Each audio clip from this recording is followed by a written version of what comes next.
Hi Jamie, I just wanted to give you a quick run through of this design that isn't really a design. So from the drawing you sent, I've used, there's no dimensions on this, so that's really what I need. I've used that square footprint there, 5.8 metres squared. If you divide those roughly by 1.7 by 3.4, that gives you that kind of shape of room. I don't really know what the plan is, I'm really sort of guessing at what you want to do here.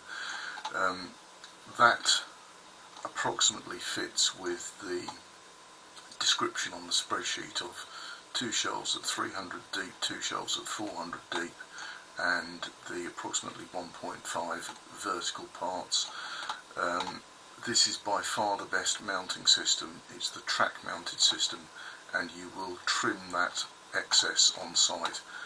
Nobody uses the fixing straight to the wall system anymore, but all the architects I've ever spoken to tend to sort of jump to that. I think that's because they haven't really kept up to date with what Elfa are doing, but this is by far the best system for your guys on site. It's absolutely bulletproof, top hung with a track.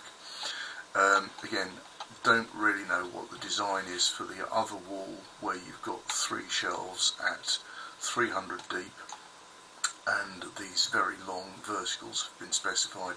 I don't know whether the 3 shelves are distributed further down there or there's other plans for this, but the basic dimensions of the room, that by that, and it also looks like there is a difference top to bottom in that width. As long as it's approximately these proportions, the volume of metalwork I've specified is going to work. Don't be tempted to reduce the supports between these. The shelves will either bow and or break. I've designed hundreds and hundreds of shelves. These spans are what you should be doing in this space, hence the volume of metalwork on the kit list is very probably correct. If the design does change, just get in touch and I will correct the model and any parts count. Okay, I hope that's helpful. Speak soon.